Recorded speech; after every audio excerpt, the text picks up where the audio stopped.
Cool. So I think we're live. Welcome everybody to our today's session with the topic DeFi Stablecoins and MiCa. And I'm very pleased to have Marina with me. And Marina, I suggest that you maybe introduce quickly yourself. Yes, great. Hi, hello everyone. My name is Marina and I'm coming from EUCI. I'm a co-founder and director of the European Crypto Initiative, which is a non-profit based in Brussels. And we are basically talking to regulators for the last, I would say, 3 years on all sorts of regulations that are linked to crypto, mostly about MiCa. This is also how this organization came about. We saw the first draft being published, and then we just decided to form an organization to talk to regulators, specifically about, I would say, more, open source, but also permissionless projects. And after that, we discuss on MiCa, we discuss so many different topics right now, AML, Data Act, etc. But we have a very specific topic to cover today. So that would be a very short intro from my side. Thank you very much. Yeah, actually, I can introduce myself too. So I'm Michael, CEO of Liquity. We are an interest-free borrowing protocol on Ethereum, which issues loans against your ETH and issues loans in LUSD, which is a stablecoin. That's why we are here. And that's why I'm excited that Marina is here. As she said, she has been closely following it. I think you have a very deep understanding. And that's why I really love to deep dive into MiCa. I think you already spoke about MiCa. I heard some podcasts, but what I was missing and what I hope what we can do today is really deep dive a bit more from the DeFi perspective and especially from the DeFi stablecoin perspective. So what does it mean for the industry, for the stablecoins? So really excited to also learn more about that. And yeah, I think, but before we deep dive into the DeFi part, it's good maybe to give a high level understanding about MiCa, what it is. So if you can give the short pitch, I assume you have done that quite a bit, just the things people need to know that aren't maybe in the EU or weren't following MiCa, which means, what is MiCa? Markets in Crypto Assets Regulation. Yes, exactly. So this is it's a regulation. So it's a markets in crypto assets regulation. It's very important that because the regulation is opposed to a directive is going to be directly applicable in all the member states. So we are going to have the exact identical text in all the member states. Which is opposed to a directive. Maybe for the ones that are coming from the US, it's going to be, it is slightly different in all the member states because they need to basically have a law to implement the directive in their local laws. And what I'm saying this is important is because the most of the discussion we see today are really about securities and non-securities or utility tokens. We have solved this issue with MiCa, and I think that this is one of the most important parts in MiCa. We have said, as I would say, European legislators have said, we are creating a completely new asset that is called a crypto asset. It's not a security, so it's not a financial instrument as we call it in Europe. So I'm mostly going to talk or use the word financial instruments today. So this is not a financial instrument if it's covered by MiCa, but it is a crypto asset, a completely new group of assets. And within those assets, we have utility tokens, we have other crypto assets that are general, but we also define stable coins in a very specific way. So whatever is not a crypto asset, it might be also a financial instrument, and this is not regulated by MiCa, but it is regulated by MiFID, a directive that we have already from before. And maybe just the last part for this question, and I think this is very, very important, is that, again, the directive is regulating crypto assets, which, financial instruments, which might be a little bit different in all the member states. And now we are looking into more guidance from the European Securities Market Agency, for example, to understand where this line is and lies in all the member states. But just in general, we think and we see from MiCa that stablecoins are not securities, are not financial instruments, but they are a specific group of crypto assets. And I think this is very important just to understand the topic for today. But very, very generally, what MiCa brings is a unified bespoke regime for issuing of crypto assets and also for all the crypto asset service providers. So whoever wants to issue a crypto asset, they need to follow certain rules. The rules usually are that they would need to write a white paper, then send it to the national competent authority, which is going to be the one that is specific for the member state. So you would need to choose one that you would like to basically send this white paper to. And there's no need for authorization. So there's no need for the national competent authority to give you feedback before you basically issue those tokens, but it's just on notification. So you just send the paper, they know this is happening, and then you can issue this. The other part speaks mostly about the crypto as a service provider. So those are the ones that we know that are exchanges, custodians, etc. And they have very, I would say, concrete rules, very detailed rules of how they need to operate. It's also something that is going to be unified all over Europe. What we have today is different rules in different member states. Some of them have no rules at all, let's say specific for crypto assets exchanges. And I think in a way, this is also the positive part of MiCa. We're going to have something that is called, let's say, a unique approach to crypto assets.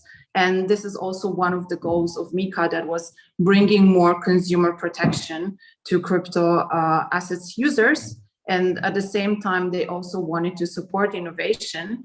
But another part of MiCa is also making sure that the financial stability of Euro and the Eurozone is still there. So I think this is very much important when it comes to stablecoins. Cool. So yeah, so to summarize it, there are three buckets. I think I perceive MiCa. You have the whole utility token area. If you want to issue tokens, there are utility tokens. You have the stablecoins, which are greatly regulated, and you have the intermediaries, which deal with crypto assets. And can you say now something about the timeline? When does it affect people and where, you know, kind of who needs to comply with that and who maybe not? This is very, very important. So we take a lot of time to finalize documents in Europe. The first draft was issued in September 2020, and now we are 2023. So we finalized the document. There was a political agreement on this, but it's not yet applicable. It will be the part specifically that is discussing and writing about stablecoins. It will be applicable in June, July 2024, and the other parts of MiCa probably at the end of 2024 or beginning of 2025. So it really takes a lot of time, and I would say that maybe something that might be interesting for everyone that you know will be in a way need to comply with those rules is that MiCa is very similar, not 100%, but I would say like 70–80%. From the first draft that we have seen in 2020. So in a way, everyone had a lot of time to read it, to understand, in which way they would need to comply and follow the rules. But I think what is also important for us and as an organization that really looks at the whole industry situation is what is going to be, in a way, the spillover effects of MiCa. We know that Europe is a small country, small continent, but at the same time, there will be some effects. So whoever needs to follow MiCa, they will need to do it if the stablecoin part very soon, like in a year, and the other parts in a year and a half. What this means is that you will need to look into what is your plan? Are you a crypto as a service provider under MiCa and then ask for a license? Or are you planning to issue any kind of tokens and then follow the rules there? there is a specific part when it comes to stablecoins, because stablecoins will need to follow I would say this is the kind of the harshest rules in a way in MiCa, and they will need to be compliant in order to be able to be used in the EU.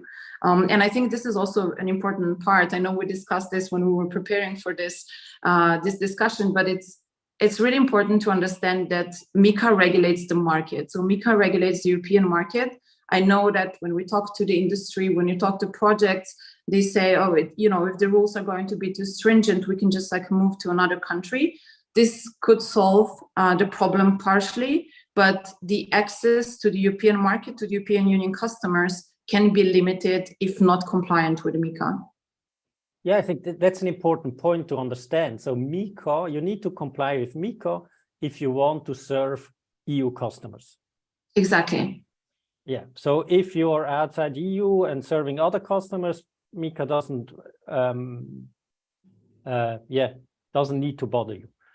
May I just add something that is very important? I think it's also very important when it comes to the strategy on how different service providers or the issuance might happen in the future. We had a lot of discussion about reverse solicitation, and that's something that it's really important, because in the past, let's say MiFID does allow reverse solicitation, which means that if you're not directly soliciting the customers in Europe, they can still come to you and you can still serve them. So this is very important with MiCa, because we know that during the negotiations, they thought about banning the reverse solicitation. And then at the end, they in a way couldn't, because we have it in other documents that are similar to MiCa.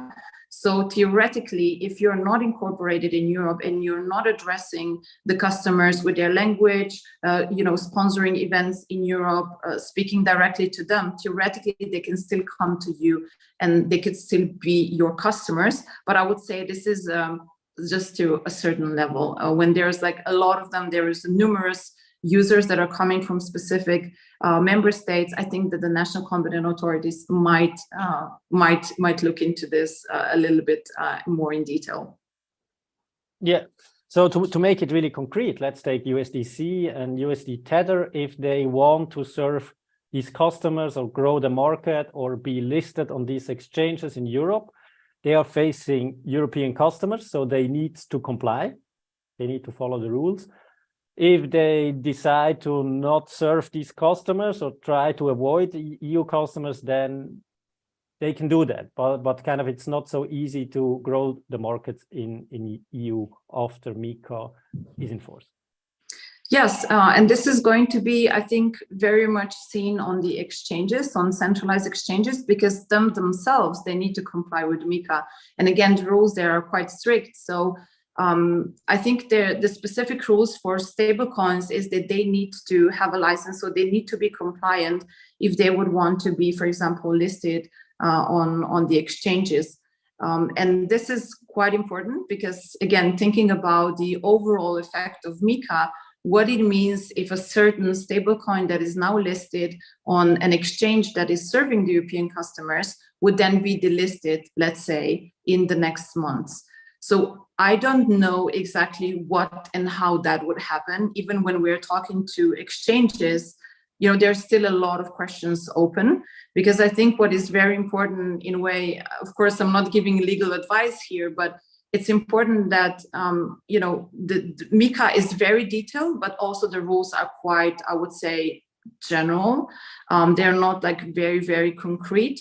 And when it comes to really step by step, what are the rules that you need to follow as a crypto as a service provider or issuer of stablecoins, we do expect more guidance and technical standards from ESMA and EBA, so the European Banking Authority and European Securities Market Authority.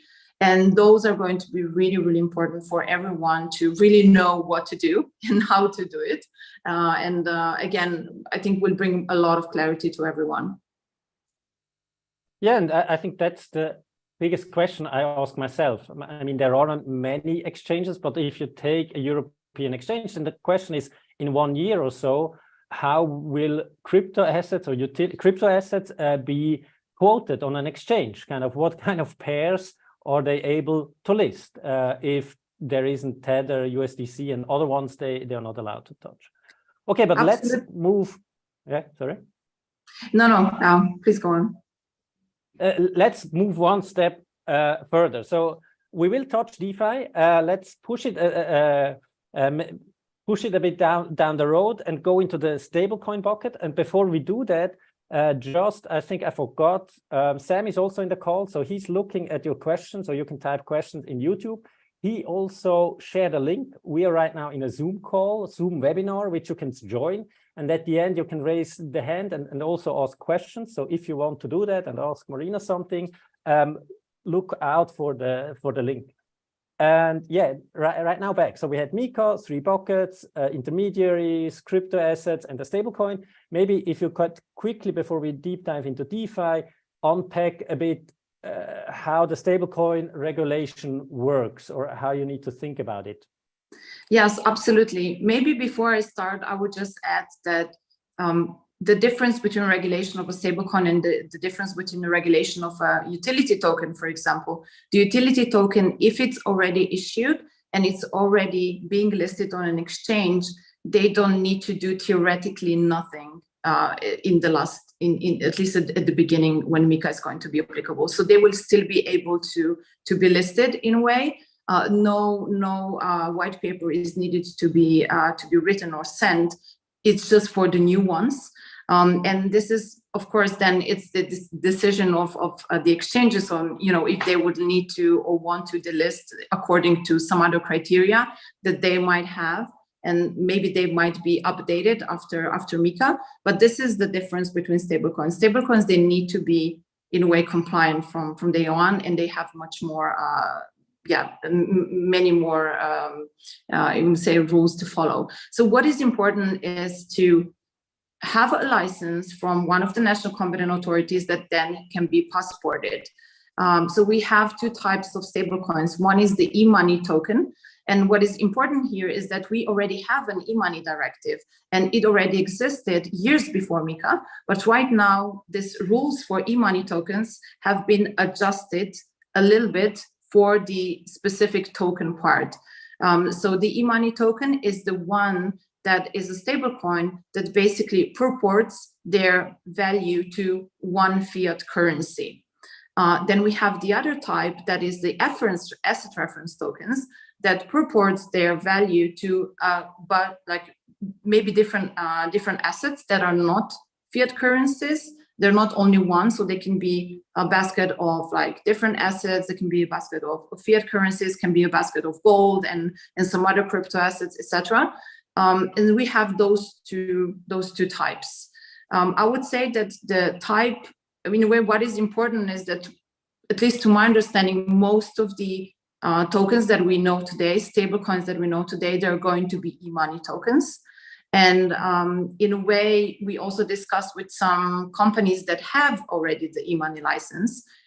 The curious part is that MiCa is even more, I would say, strict than the e-money license. So the ones that they have already the e-money license, they will still need to additionally work on some other aspects that are not the same as the ones that within the directive that we had before.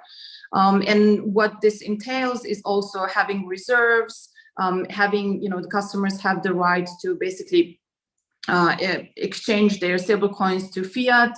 And they need to be like a lot of, I think the reserves in a way are the ones that are the highest and the highest goal and compliance part to achieve.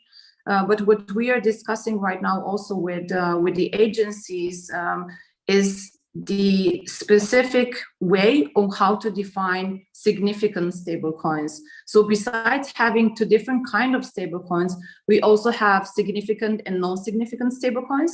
And the ones that are significant, they will need to follow even stricter rules, and they will be under the direct supervision of the European agencies.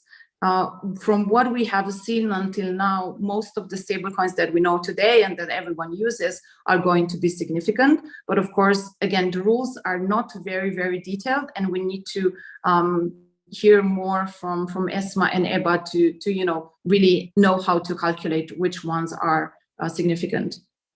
Yeah, that's right. There are quite some, how do you say, volume restriction, but I don't want to deep dive too much into that, but especially if you have a dollar stablecoin, look into that. I just wanted to understand, because you said most are e-money tokens. So let's take USDC and Tether. I was just, because they have a basket of treasuries, or I don't know how they hold it. I would have thought these are asset reference tokens, or why are they e-money tokens, or what are they? Yes, exactly. So I think this is a very important question. And I can tell you that we had a discussion with some of their regulators, and some say this is quite recent, and it's of course not public, and it's not something that they would publicly communicate. But they say that from what they have seen, the USDC, for example, could be an e-money token, but Tether could be an asset reference token. And that's just how they handle the deposits of the users. USDC may be holding more things in dollar, that's why it would be a e-money, and Tether doing more wild things, having a basket of different assets. Is that why it would be an asset reference token? Yes, so theoretically that would be the case, but I think that there's still a lot of confusion, because from how we read the MiCa, it would be the one that only say that, for example, if USDC is connected to $1, the value of $1, this is the e-money token. It doesn't matter, what is the basket and in which way they support this value of $1.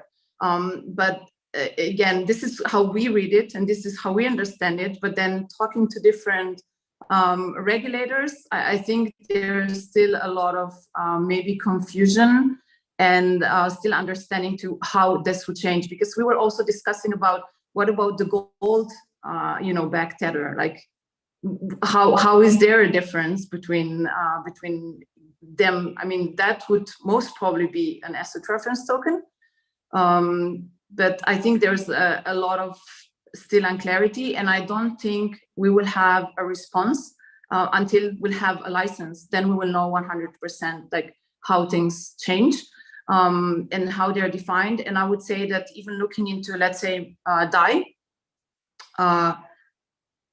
over time, or even in a year or in a year and a half, maybe the backing of DAI might be different. We have seen some discussions after the bank collapse, and how connected certain tokens are to maybe USDC or even to fiat directly. So that is going to be an additional question when a specific token changes with their assets or their definitions. How is in a way, the regulator going to change with the definition? But I think that from what I understand and from what we can see in MiCa is that most of the stablecoins are going to have a really hard time to be compliant with MiCa. And I know that we discussed this in the past, but one of the most important part is really the one that limits the use of stablecoins for payment parts, for payment purposes to 200 million euros per day.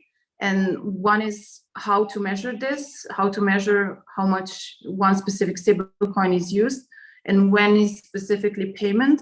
And the other one is that MiCa in that part says that the issuance of this stablecoin needs to be stopped.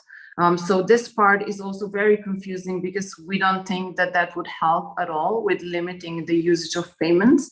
And I think that this part, again, needs to be cleared up.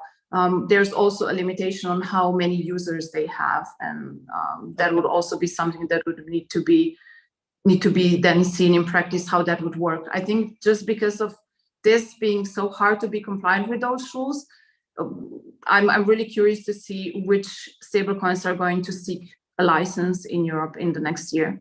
Yeah, wow. And just coming back, which token is what? So let's take LUSD, which is backed by crypto assets. How would that, in which category would that fall? I think that would be an asset reference token. I think the definition, even how the asset reference tokens are in a way defined, are the ones that are not e-money tokens.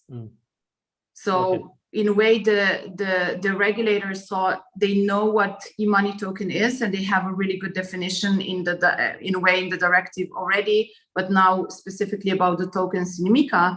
And then they have opened this group of definition of asset reference token. I think it's more like a, how they say, future-proof way. So whatever there is something new that we still don't know what specifically is, all of this would fall into the category of asset reference token. And I think they deliberately wrote it in a way that is very open for different forms to be, let's say, a part of this group.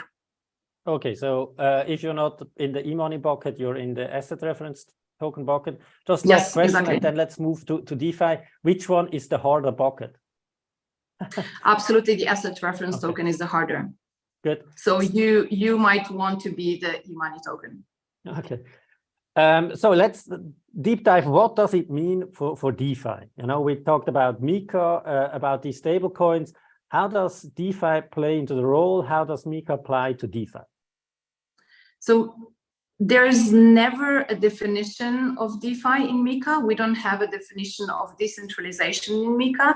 And MiCa doesn't explicitly say DeFi is excluded from MiCa, but everyone talks about it. So even when we have seen the PR statements of the parliament and other institutions, they said DeFi is excluded from MiCa and it's not regulated.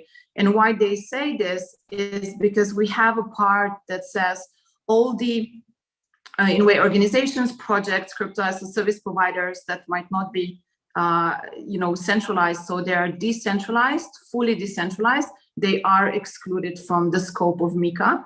And there's one part that says that they should not be only partially decentralized, but fully decentralized without any intermediaries. And so we have this, and we are in a way left with this. We don't know exactly what this means, where the bar is, how high it is, what decentralization means. But from the discussion with regulators, we had the feeling that they do not believe that there are many decentralized projects out there. So I think they're very conservative when they think about decentralization.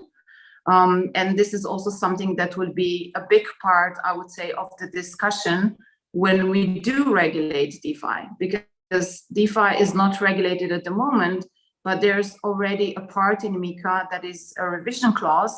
And this part basically says that the European Commission needs to write a report 18 months after MiCa is going to be in force to basically understand and to see how MiCa works. Does it work? What are the parts that they need to review? And there's specifically the part that talks about DeFi, NFTs, and some other parts that need to be addressed there.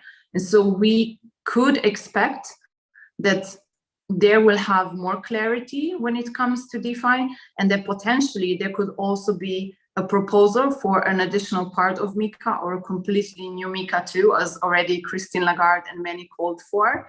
But this is the situation that we have right now in DeFi. And so I don't know about a very, very clear definition even of what DeFi is from the community, but I would say that decentralized stablecoins might be a part of DeFi. Certain other areas that might, be in a way already addressed in MiCa might already be DeFi. So it's really hard to see where the line is. But just in general, this is the rule. And we're going to deep dive on that. But first, one could say, okay, that's what I also heard. DeFi is out of scope. So if it's if it's decentralized, and then you can say, okay, cool, but it can be a blessing, but it can also be a curse. So I'm just want to deep dive. What does it mean? It is out of scope. So does it mean that, they can still exist, or projects can still create these stablecoins, for example? So I think it's really hard because first we would need to look case by case, which project is decentralized, which is not, and then we don't know which one again is, because there is no even criteria of like what would be the level of decentralization. So let's say theoretically, if a project is decentralized, they would not need to follow the rules because they would be outside of let's say, the rules of MiCa, which means that they could, in a way, operate and do whatever they do as a decentralized project. But then the problematic part, at least to my understanding, and we were deep diving into this, is like, how are they going to be connected and intertwined and work with other entities that are going to be, in a way, compliant and regulated? How are they going to work with someone, for example, that is going to have a license? That would be my next question. So if you say theoretically it's decentralized, would exchanges still be able to use now these decentralized stablecoins? So an intermediary that is regulated. Is that allowed? From my discussion with them, it's not 100% clear, but I would say that most probably not. So there is one thing where we would have very clear understanding of what ESMA again and EBA would say in this case, but also what would be the risk that a centralized regulated exchange would take in this sense. And I would assume that for the customers, for the market that the European market that they are serving, they might not be inclined to take the risk, and they might not list those tokens, but they might still allow those tokens to be listed for the other markets that they are serving. Okay, so this means a decentralized stablecoin can still exist in EU, can be used by EU customers, probably still even people could go and invent, talk about it, so like market it, or not? I don't know how to answer this question. I think it's unfortunately, we knew that we would want to have more clarity when it comes to regulation of crypto assets, but in a way saying it's out of scope and not having a very clear idea what decentralization is. Unfortunately for DeFi, I don't think we have enough clarity. We have like a lot of clarity when it comes to centralized entities, exchanges, etc. We know what they need to do, but when it comes to this specific question, I don't know how to answer this question. And I think and understand it. Let's discuss what decentralization then means in the next step. But just if we say that there is something decentralized and it would be acknowledged, so what's possible and not? So I think, so an interesting point, intermediate players maybe don't touch it, even if they could, just of a risk perspective. So what we see, and I think we always said, institutions coming in or using DeFi, but this clearly shows to me, now we will have a separation. DeFi can work on its own, with its customer, maybe even in EU. I can use stablecoins, indexes, everything I did before, but intermediaries will have a much harder time with this perfectly decentralized stablecoin, let's say. That's my... Regulated intermediaries for sure, yes. Yeah, and I mean, that's what I meant with the impact. You say, okay, we are out of scope, but then if this means the whole regulated part is not able to touch DeFi anymore in that way, which is, I think, a rather big impact and not often talked about. So that's why I wanted to touch on that.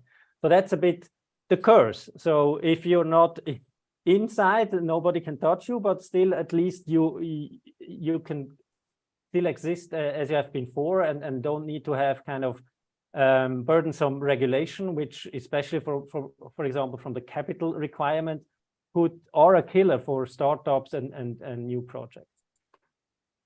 Okay, so then let's look at what you touched on, decentralization. It's not defined, it's very difficult, but maybe you can still give a bit an idea how people think about decentralization. What are they looking at it in what ways? What have you seen out there? Absolutely. We have a lot of discussions in the community, in the industry, what decentralization is, but I will look from the perspective of some documents that we have seen from different regulators. And first, I would invite everyone to look into the FATF. So FATF has sent and written a lot of already recommendations, and one specific one talks about virtual asset service provider or crypto asset service providers. And in this one, they define what is a virtual asset service provider. So if you're not a VAS, you probably are decentralized enough. And there are some elements that talk about being a custodial, having a custody of the assets, basically also having something that is like a business motive. So, taking fees from the customers and then using this as a kind of a business model. There's also discussions about, immutability, or even discussions around how much control you have over certain parts of this. Like, I would say it's almost always just a bunch of smart contracts, working together in a specific way. So this is very important. And again, this is just a recommendation, is not a law. It's something that influences the regulators' thinking a lot, but again, it's not a law. And I think this is very important. It's just like maybe some idea that we can have how regulators think. And another that is the first thing that happened in Europe ever is we had a report from the ACPR. So this is banking authority in France. They wrote a report on DeFi just recently, and they asked the community and the industry to answer 36 questions. I think they have. And we're doing this currently because they have just extended the deadline. So for anyone listening, if you're still interested to respond, the deadline has been extended until June 2nd. And I know that a lot of people that were working on this report, they were very happy that the deadline was extended. Also because the questions went into a very, very technical part. So they went deep into tech, deep into the layer ones. Even they were discussing and asking the security, how secure layer ones are, how to evaluate the security of layer ones. They ask about a combination of layer ones and layer two. They ask about rollups, etc. It went very deep into tech, which is not something that we were used with MiCa, because MiCa was really just regulating assets and the service providers that are using those assets. So again, this response from and the report from the ACPR is really just a report, is not a law. It's just something that gives us, again, an idea of how regulators think. And what they wrote there specifically about stablecoins is that they think that decentralized stablecoins or DeFi stablecoins should be seen as e-money tokens and should be regulated as e-money tokens. Which I found very interesting, and a bit for me, the TradFi view, they also didn't give, I think, arguments why. You have regulation because you want to protect the customers. It would have been very interesting what they think, what are now the risks, why such a stablecoin should be regulated. And I think that would have been the more fruitful discussion, rather than saying it needs to be regulated and the other ones arguing not. And I just saw that there was a question, so I want to pick a question, and especially on LUSD. Somebody mentioned, I wasn't aware of that MiCa mentions algorithmic stablecoins. Yes. And that, so somebody asked, because you could think of LUSD as an algorithmic stablecoin because smart contracts handle it, on its own. So that's algorithmically. But some people also think more algorithmic stablecoins are the Luna Terras, the UST, because they take their own collateral. So they are not kind of fully backed with exogenous collateral. So I think you need to distinguish between what algorithmic means. But the question was, would LUSD be excluded because it's an algorithmic stablecoin? I don't know what you think about that. Yeah, that's a brilliant question. I know that the algorithmic stablecoin were put in MiCa just after Terra Luna happened, and we think that algorithmic stablecoins, the ones as Terra Luna, they would be prohibited. But the ones, as you mentioned before, I'm not sure. Even, preparing for this Twitter space, I was looking into that. And I think the bare fact that is just in a way, you're using this tech just to align the value would not be the same as just in a way creating this value from similarly to how Terra Luna was working. So I would say that the tokens that are similar to Terra Luna would be prohibited. For the other ones, I'm not sure. I don't think they would be under the prohibition of the algorithmic stablecoins part of MiCa.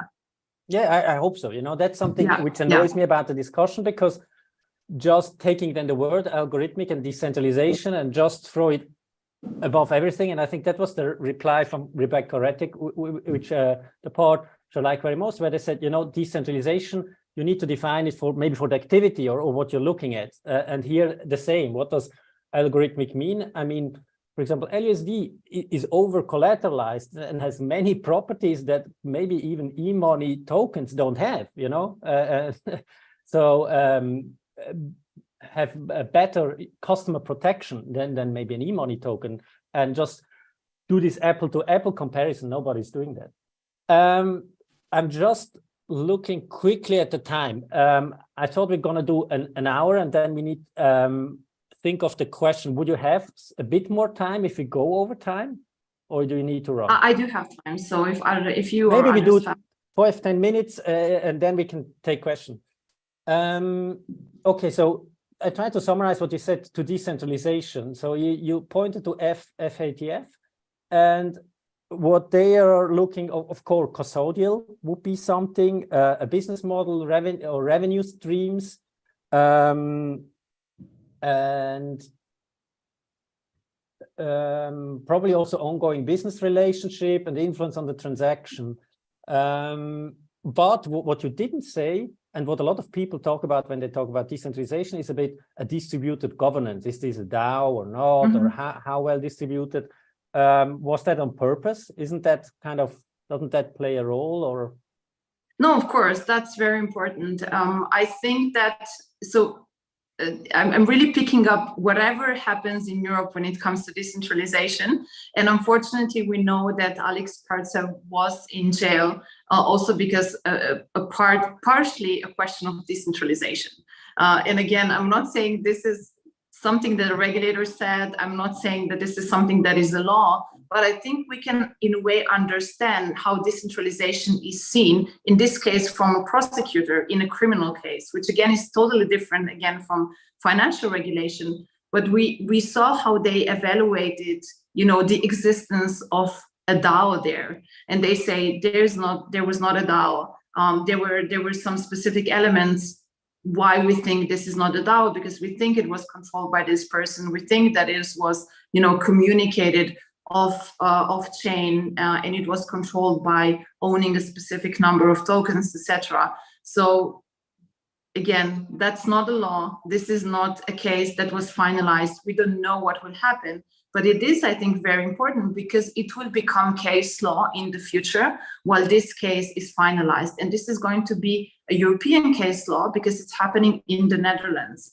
And I think we had also a brilliant presentation from Alex Partsev, a lawyer, I think just a few days ago at ITSDAM, and he had really, really good arguments on, you know, why and how he can help Alexei. But I think what is very important is that most of those arguments were technical. Of course, they used as you know, like legal arguments, but we really need to deep dive into the technical questions in order to understand the all these relationships that we have in a DAO or within people that are in a way involved in a DAO. We know that from the US, we have the UkiDAO case that is pretty harsh, I would say. In the EU, nothing like this happens. And in the EU, we have still, I would say, an open understanding to what a DAO is. And we still need to fill in with understanding and see how DAOs can be seen from the EU perspective. Another potential, I would say, legal technical problem could be that certain parts of the law in the EU are decided by the member states.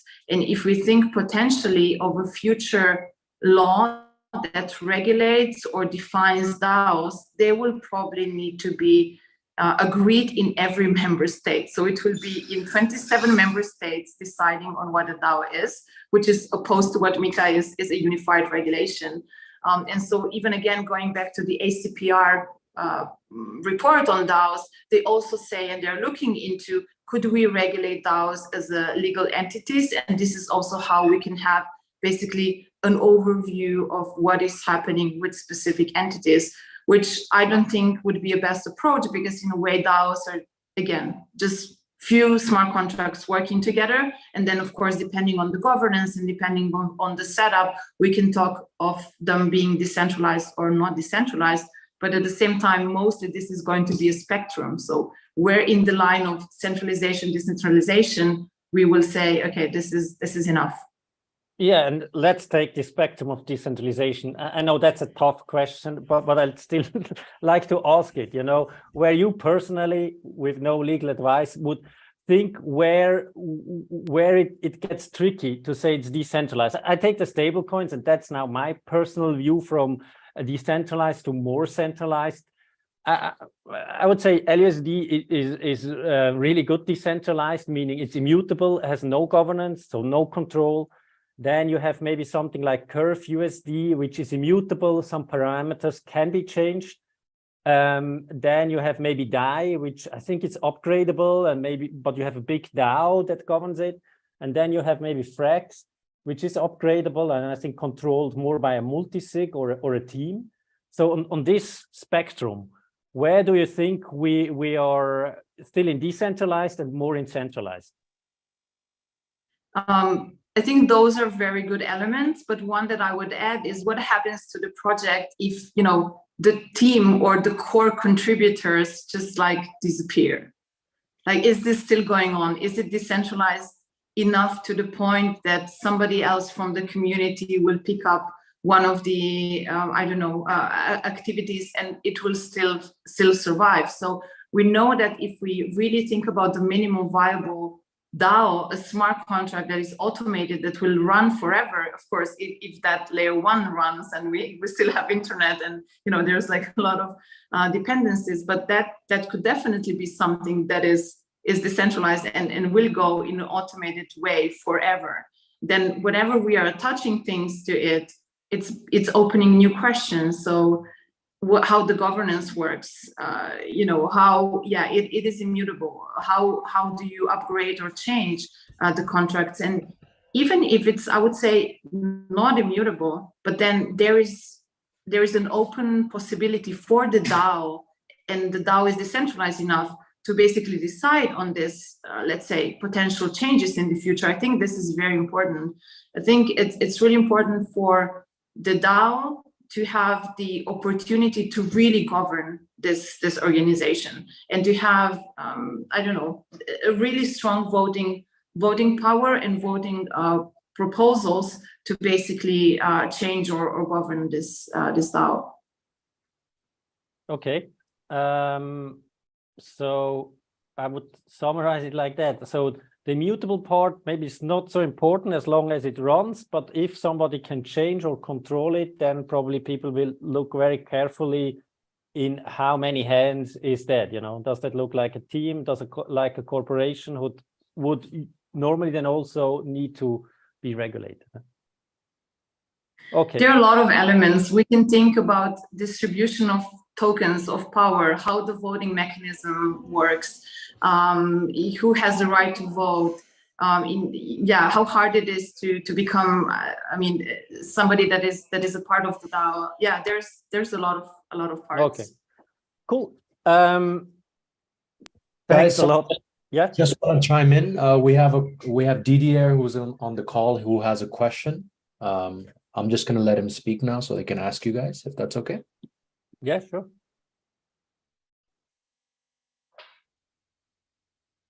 Can you hear me now? Yeah. Okay. I'm not sure if I understood everything correctly. From what I've understood, is it basically true to say that if I am not running my own Ethereum node and I'm going to trade some coin that, let's say, trades on Ethereum or some other blockchain, I'm going to necessarily have to go through an entity in Europe. If I live in Europe, I'm necessarily going to have to go through an entity that's regulated to trade it, an exchange, even if it's a decentralized exchange. And if they don't like me for one reason or another, basically they can freeze me or exclude me or basically censor me. Is it correct? All right, we can take a bit the different cases of whether it be a stable coin, a centralized stable coin like Tether, the case of like a security token that might represent a share. And from what I've understood, a sort of decentralized stablecoin like LUSD, that's not really clear from what I've understood, whether I could be excluded because if I want to sell my Tether or my whatever token, and I have to go through some entity, some exchange in Europe, if the exchange isn't necessarily going to KYC me, and if they don't like me, they can freeze me out. Is it correct to say that or not? Yes, so just to give more clarity, I think your question was more about the AML part of the regulating crypto assets. So if you personally, as a customer, would go to an exchange and they would, let's say, not onboard you as a customer. There are specific rules that we have now also on AML. We didn't touch those yet. But yes, there is going to be much more clear rules on how, in a way, the interaction with crypto as a service providers when it comes to AML is going to be done. And through the transfer of funds regulation, that is going to be a regulation applicable at the same time as MiCa. They will need the crypto as a service providers like exchanges. They will need to, in a way, identify your wallet if you have like a MetaMask or something similar before they're going to onboard you on an exchange. So that could be done as it's done already in some countries like the Netherlands through a Satoshi test or something similar. But there's also new rules on AML and the travel rule, as we call it. So this is additionally going to, I would say, limit or at least impact the DeFi ecosystem.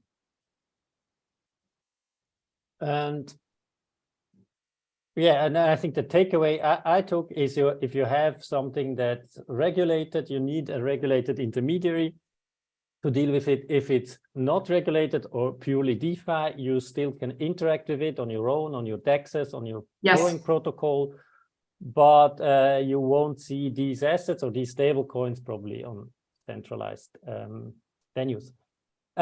So just to close it up and then open more for questions, I think we looked at MiCa, the stablecoin bucket, then we looked at what DeFi means, and then we saw, okay, DeFi is excluded, that's a curse, that's a blessing, and everything is a bit undefined because of this decentralization topic, which is becoming more important. And I think that's what I want to do as a last topic, have a bit the outlook. You know, I think now an important time is coming because MiCa is defined.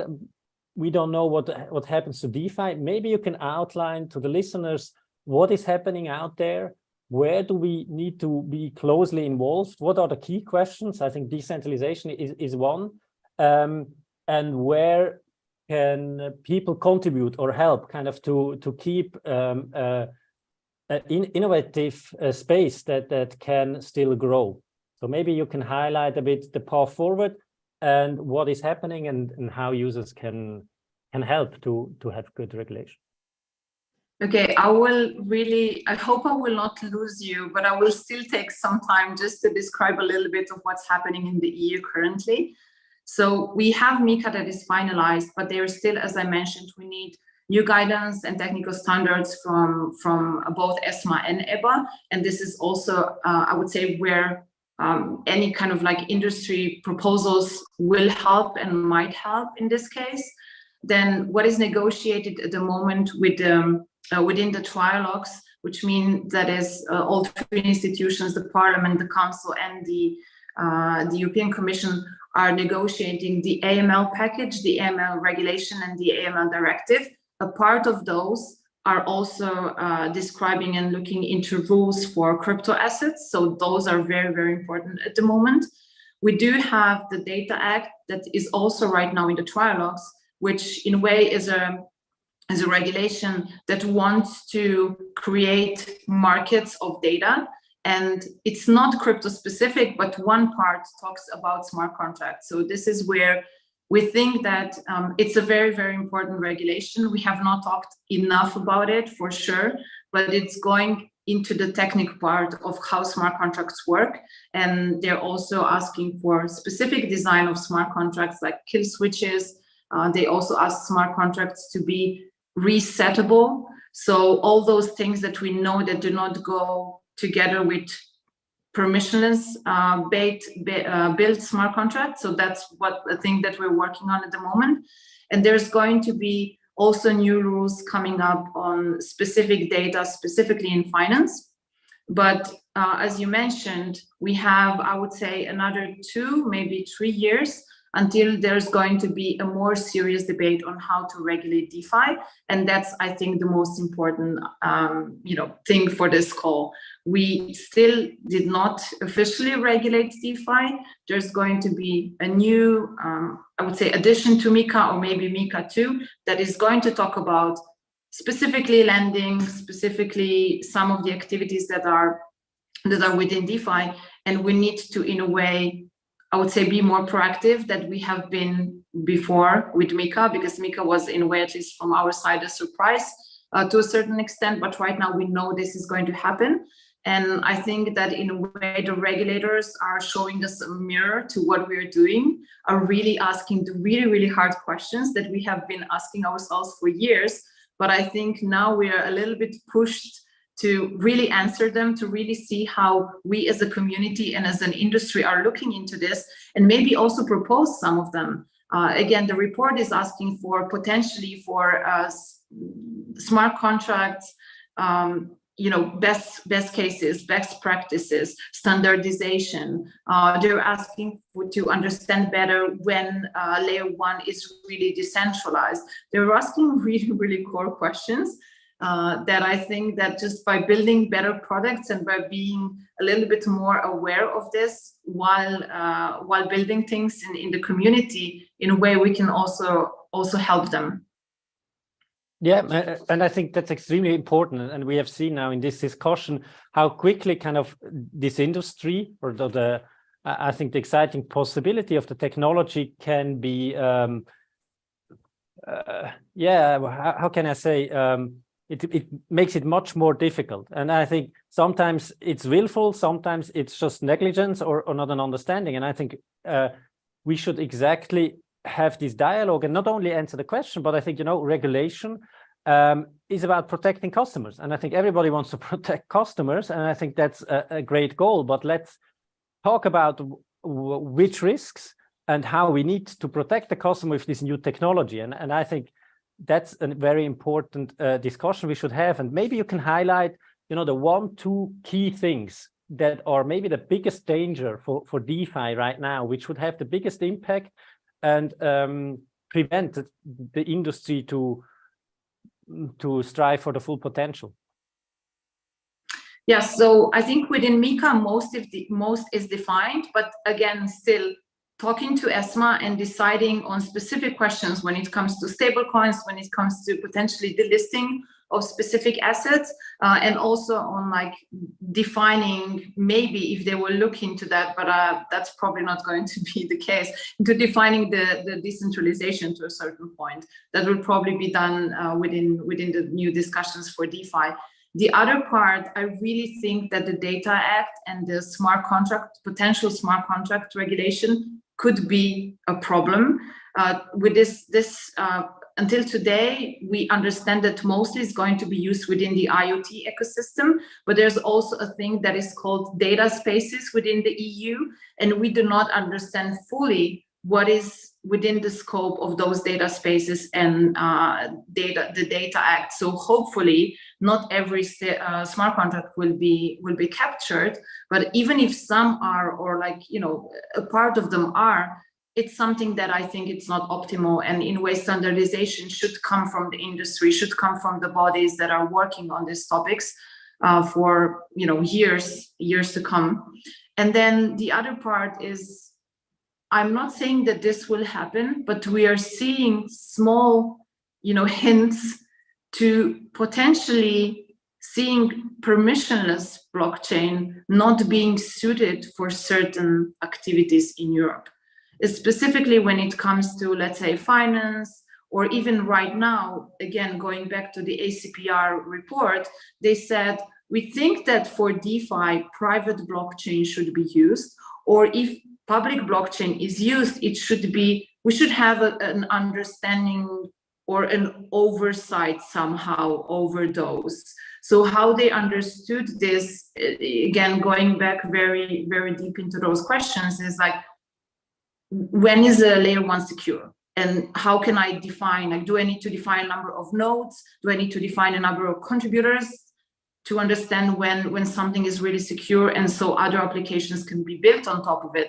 So I really think that, just summing up, whenever there's something that is very, I would say, very much limiting the use of the core technical elements that are a part of what we are building, I think whenever this happens, this should be a big, big alarm for everyone in the space, because we cannot not use them. So that just means that it is going to be very detrimental for any application, even if it's centralized or decentralized. We need to find a way of how not to limit the usage of smart contracts, how not to, in a way, kill the layer 1s, the really deep technical layers that we can then use for building on top of them.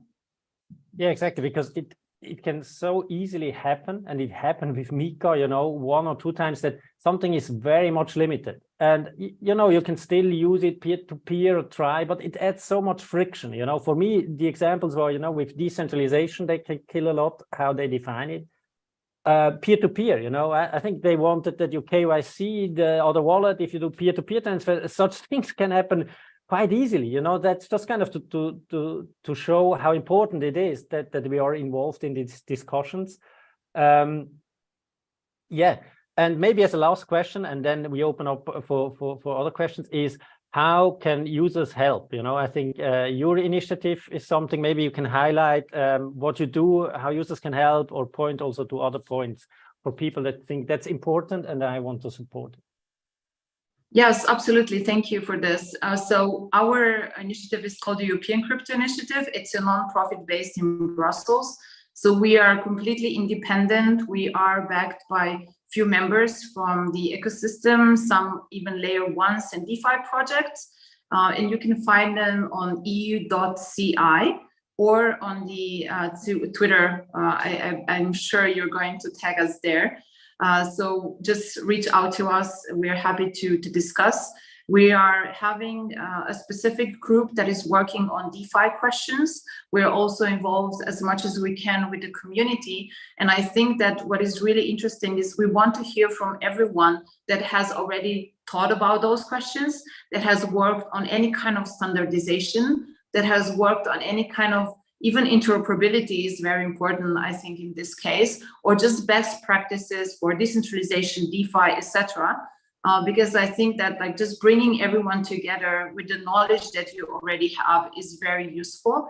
And any of those sorts of initiatives are very good also for us to highlight in front of the regulator to see, look, everyone is looking into that. They're very serious. They want to, you know, understand how to basically make this industry better and more secure for everyone, and specifically for the customers.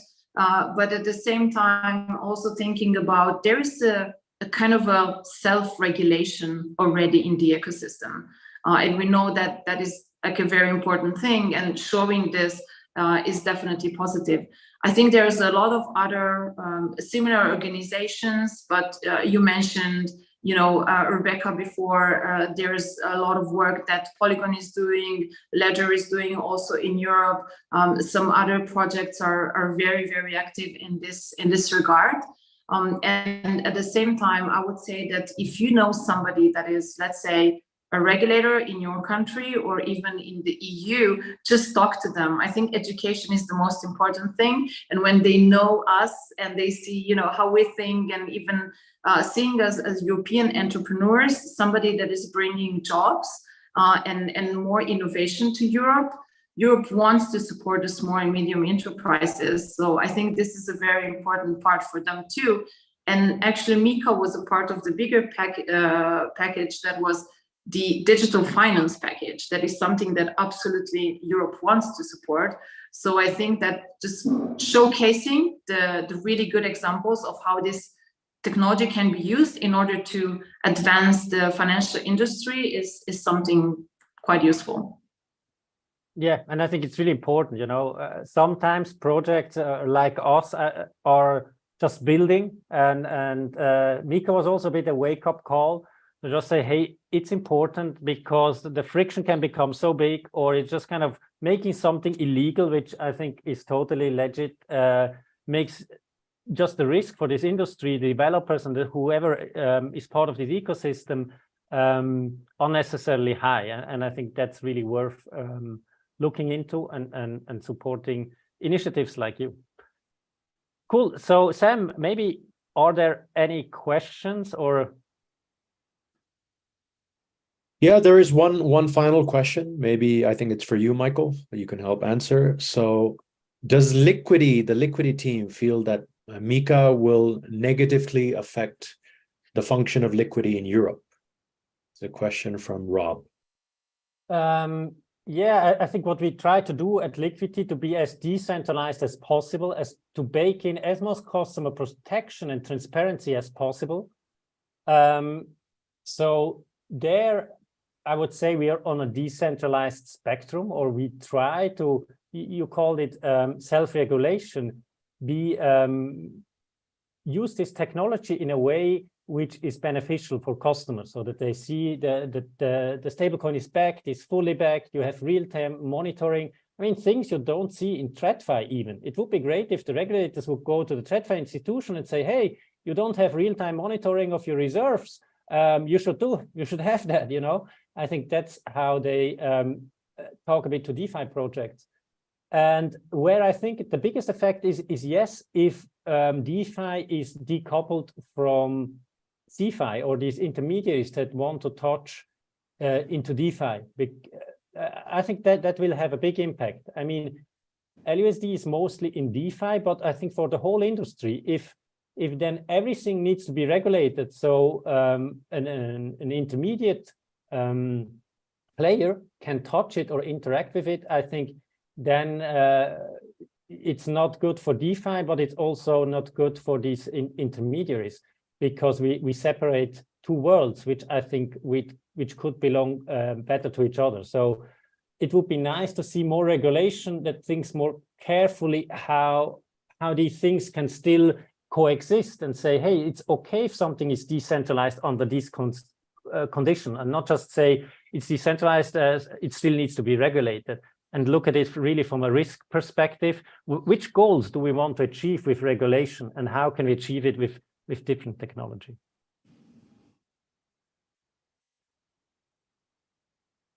Cool. Anything we didn't touch you want to say, Marina? I think what I would like to say is that thank you for the invitation, and you know, like you're saying, we need to talk more about it, and you know, starting with organizing these events and discussions online, it's a really good way to do that. And thank you for doing this for everyone, and also flagging out very important topics for the whole DeFi community. I think we have now this regulation. There's still a lot of questions open, but now we have the opportunity to really think about, what does this mean for us? What does this mean for everyone that is building in the space? And what does it mean in a way for customers? How can we do something to, in a way, prepare for this arrival of MiCa? And again, from our side as EUCR, we are already thinking about the next regulations that we're probably going to talk about them in maybe a year or two. But right now they're being discussed. And I would invite anyone, again, that wants to discuss those to join us. We're also going to have some workshops in Paris during ECC, so it's still some time, but we're going to be there, and we're also going to organize some meetings about those topics there. So if you follow up on Twitter, you'll hear more from our plans. Thanks a lot, Marina, for your work, for your insight. Yeah. Thank you.